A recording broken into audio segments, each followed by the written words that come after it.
Dans ce monde où la compétition est omniprésente, vous avez sûrement déjà vécu cette situation. Quelqu'un qui vous humilie devant les autres, qui vous manque de respect ouvertement, ou qui cherche constamment à vous rabaisser. Ces moments où vous vous sentez impuissant, où la colère monte, mais où vous ne savez pas comment réagir. Je vais être direct avec vous. Le respect n'est pas quelque chose qu'on mendie. Le respect, ça se cultive, ça se gagne, et surtout, ça se mérite. Et aujourd'hui, je vais vous révéler 7 techniques psychologiques puissantes qui vont complètement changer la donne dans vos interactions. Vous savez pourquoi la plupart des gens continuent de subir le manque de respect? Parce qu'ils ne comprennent pas la véritable dynamique qui se joue. Ils pensent que c'est personnel, que c'est de la haine. Mais la réalité est bien différente. C'est souvent le fruit d'un opportunisme calculé, d'une stratégie de domination sociale que certains utilisent pour grimper les échelons. Dans cette vidéo, je vais déconstruire ces mécanismes et vous donner les outils pour reprendre le contrôle. Vous allez apprendre à identifier ces comportements toxiques et à les neutraliser efficacement sans jamais avoir à entrer dans le conflit direct. Ce que je vais vous transmettre va au-delà de simples conseils. C'est un véritable système qui va transformer la façon dont les autres vous perçoivent et interagissent avec vous. Vous n'aurez plus à subir ces situations humiliantes qui vous rongent de l'intérieur. Le plus important, c'est de comprendre que le respect n'est pas négociable. Si vous permettez aux autres de vous manquer de respect une fois, ils continueront. C'est une loi immuable des relations humaines. Mais avec les techniques que je vais vous montrer, vous allez pouvoir inverser cette dynamique, naturellement et définitivement. Préparez-vous à découvrir des stratégies qui vont non seulement vous permettre de gérer ces situations difficiles, mais qui vont littéralement transformer votre présence sociale. Ces 7 techniques sont le fruit d'années d'observation et d'expérience dans la compréhension de la psychologie humaine. Installez-vous confortablement. Prenez des notes si nécessaire, car ce que vous allez apprendre aujourd'hui pourrait bien être le tournant dont vous avez besoin pour enfin obtenir le respect que vous méritez. Commençons par le premier conseil. Gardez votre calme et votre posture.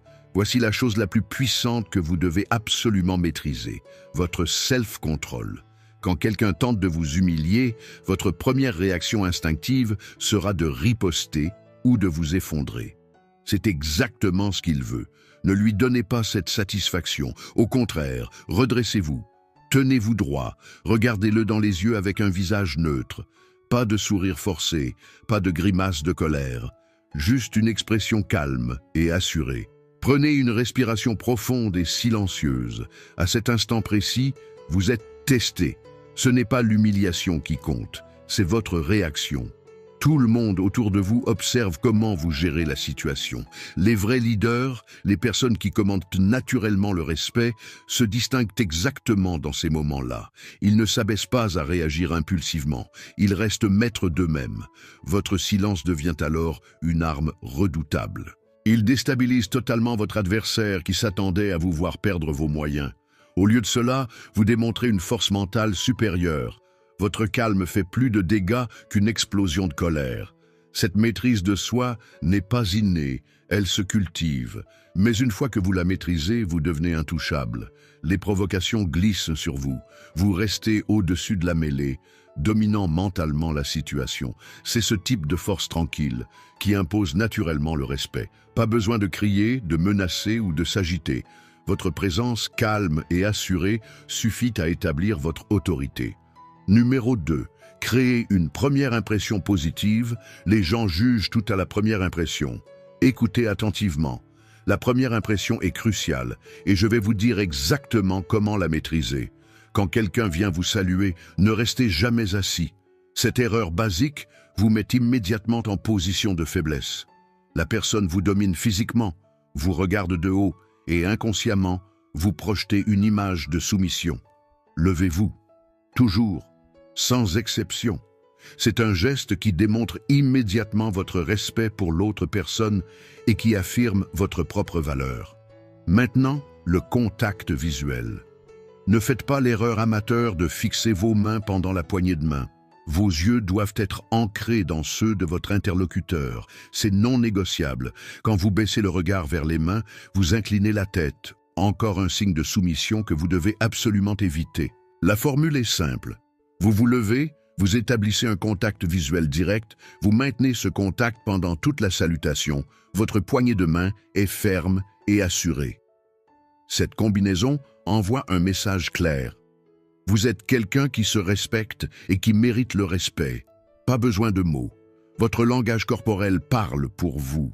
Ces détails peuvent sembler minimes, mais ils sont fondamentaux dans l'établissement de votre statut social. Les gens ne réalisent pas consciemment ces signaux, mais leur cerveau les enregistre. Et une fois qu'ils vous ont catalogué comme quelqu'un de soumis, il est difficile de changer cette perception. Alors maîtrisez ces bases. Faites-en une habitude. C'est votre première ligne de défense contre le manque de respect. Une première impression forte est votre meilleure arme pour établir d'emblée votre position de force. Numéro 3. Analysez rapidement la situation. Voici la clé d'une réponse stratégique, l'analyse instantanée. Quand quelqu'un vous attaque, ne réagissez pas immédiatement. Prenez ces quelques secondes cruciales pour scanner la situation. Regardez qui est présent dans la pièce. Identifiez rapidement qui pourrait être votre allié et qui pourrait amplifier l'attaque. Observez leurs réactions, leur position, leur regard. Cette lecture rapide de la salle est vitale. Ensuite, décryptez l'intention de votre agresseur. Pourquoi maintenant? Pourquoi devant ces personnes précisément? Est-ce de la jalousie? Une tentative de vous déstabiliser avant une décision importante? Une manœuvre pour impressionner les autres? Ce n'est pas de la passivité, c'est de l'intelligence tactique. Ces quelques secondes d'analyse vous donnent un avantage stratégique majeur. Pendant que votre adversaire s'attend à une réaction émotionnelle, vous êtes déjà en train de planifier votre contre-attaque.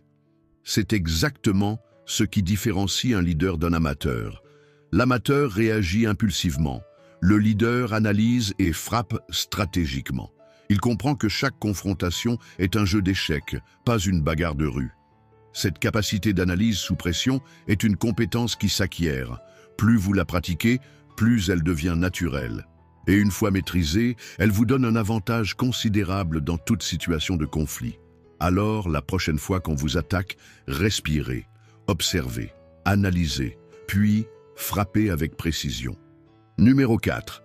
Répondez avec assurance et autorité. Voici comment dominer verbalement sans agressivité. Quand vous répondez à une provocation ou une tentative d'humiliation, votre voix devient votre arme principale. Parlez avec un ton posé, mais ferme. Pas besoin de crier ou d'être agressif, c'est le signe des faibles qui essaie de compenser. Votre force vient de votre calme contrôlé. Chaque mot doit être prononcé avec une assurance tranquille qui fait comprendre que vous êtes inébranlable. Maintenant, concernant les interruptions, c'est là que beaucoup perdent leur autorité. Voici la technique imparable. Quand quelqu'un vous coupe la parole, arrêtez-vous net. Fixez cette personne directement dans les yeux. Pas un regard agressif, mais intense et déterminé. Ne détournez pas le regard, laissez le silence faire son effet. Cette technique est dévastatrice car elle retourne toute l'attention de la salle vers l'interrupteur. Soudain, c'est lui qui se sent mal à l'aise. Son interruption devient évidente pour tout le monde. Ensuite, et c'est crucial, demandez poliment. Puis-je continuer? Ou puis-je reprendre où j'en étais? Cette politesse n'est pas de la faiblesse, c'est une démonstration de contrôle absolu. Vous forcez l'interrupteur à reconnaître publiquement son manque de respect. Le plus beau dans cette technique, elle s'auto-renforce. Une fois que vous l'avez utilisée, les gens y réfléchiront à 2 fois avant de vous interrompre à nouveau. Vous établissez votre autorité sans avoir eu à élever la voix ou à devenir agressif. Retenez ceci. Vos mots doivent être comme des coups de précision chirurgicaux, courts, précis, impactants, pas de justification interminable, pas d'excuses. Vous n'avez pas à vous justifier quand vous êtes en position de force. C'est cette combinaison, voix posée, regard intense, politesse autoritaire, qui établit votre dominance naturelle dans n'importe quelle situation. Les gens respectent ceux qui peuvent exercer leur autorité sans avoir besoin de l'imposer brutalement. Pratiquez cette approche, maîtrisez-la. C'est l'une des compétences les plus puissantes que vous puissiez développer pour commander le respect. Numéro 5. Retournez la situation à votre avantage. Voici l'art du retournement de situation. Quand quelqu'un tente de vous humilier, il vous offre en réalité une opportunité en or de démontrer votre supériorité mentale. Ne voyez pas cette attaque comme une menace, mais comme une plateforme pour briller. C'est votre moment. Quand ils s'attendent à vous voir vous effondrer, vous allez les surprendre par votre maîtrise. Si la situation s'y prête, utilisez un humour subtil et intelligent. Pas des blagues de bas étage, mais des remarques spirituelles qui exposent l'absurdité de leur attaque. Ou alors, déconstruisez calmement leur logique bancale. Montrez les failles dans leur raisonnement sans perdre votre sang-froid. Le plus puissant, pendant que votre agresseur perd son temps à essayer de vous rabaisser, vous démontrez votre capacité à gérer les conflits avec élégance. Les témoins ne voient pas une victime, ils voient un leader en action. C'est exactement comme au judo. Vous utilisez la force de l'adversaire contre lui. Plus son attaque est agressive, plus votre contrôle calme devient impressionnant. Chaque tentative de vous déstabiliser devient une démonstration de votre force mentale. Cette capacité à transformer une attaque en victoire, c'est ce qui distingue les vrais leaders. Pendant que les autres réagissent, vous orchestrez. Pendant qu'ils attaquent, vous dirigez. Maîtrisez cet art du retournement et vous transformerez chaque attaque en une occasion de renforcer votre position. C'est ainsi que vous gagnez non seulement la bataille, mais aussi le respect durable de votre entourage. Numéro 6. Établissez des limites claires. Écoutez bien, après avoir géré l'attaque initiale, vous devez absolument établir vos limites. C'est non négociable. Vous devez faire comprendre, sans ambiguïté, que ce genre de comportement est inacceptable. Pas en criant, pas en menaçant, mais avec une fermeté inébranlable. Regardez la personne droit dans les yeux et établissez clairement les règles du jeu. Je ne parle pas de faire des menaces vides ou des ultimatums dramatiques. Je parle d'une déclaration claire et professionnelle qui dit « Ce type de comportement s'arrête ici, maintenant ». Si vous laissez passer une fois, vous ouvrez la porte à la récidive. Les gens testent constamment vos limites. S'ils ne rencontrent pas de résistance ferme, ils continueront à pousser. Montrez que vous êtes ouvert au dialogue constructif, mais que le respect est non négociable. Cette position n'est pas de l'arrogance, c'est de l'autorespect. Et l'autorespect force le respect des autres. C'est exactement comme ça que vous établissez une autorité naturelle. Pas par la force brute ou l'intimidation, mais par des limites claires et inébranlables. Les gens respectent ceux qui savent se faire respecter. Alors posez vos limites, maintenez-les, sans excuse, sans hésitation. C'est votre territoire, défendez-le. 7e et dernier conseil, les gens n'étaient pas obligés de vous respecter, mais vous n'étiez pas obligé de tolérer que votre présence ne soit pas respectée. Si vous commencez à constater que les gens ne veulent pas respecter votre présence, la meilleure chose à faire, c'est de se barrer. Retirez-vous. Mieux vaut être une absence appréciée qu'une présence dévalorisée. Voici une vérité que vous devez absolument intégrer. Personne n'est obligé de vous respecter, mais vous n'êtes absolument pas obligé de rester là où l'on vous manque de respect. C'est simple et direct. Si vous constatez que votre présence n'est pas respectée malgré vos efforts, partez. Ne vous accrochez pas, ne suppliez pas, ne négociez pas. Retirez-vous. Cette décision de partir n'est pas une fuite, c'est une démonstration de force. Vous affirmez par vos actes que votre temps et votre dignité ont de la valeur, que vous ne bradez pas votre présence. Rappelez-vous cette phrase. Mieux vaut être une absence appréciée qu'une présence méprisée. Ce n'est pas juste une belle formule, c'est une réalité stratégique. Votre absence créera soit un vide qui leur fera réaliser votre valeur, soit elle confirmera que vous avez pris la bonne décision. Le respect n'est pas quelque chose qu'on mendie, c'est quelque chose qu'on commande par nos actions. Et parfois, l'action la plus puissante est de se retirer complètement. Cette capacité à partir quand le respect n'est pas là, c'est ça la vraie force. Pas besoin de drame, pas besoin d'explications interminables. Vous partez simplement, dignement. Et vous ne regardez pas en arrière. C'est votre vie, votre temps, votre dignité. Ne les gaspillez pas là où ils ne sont pas valorisés. J'espère que ces 7 conseils vous ont aidé. Merci pour votre attention. À la prochaine.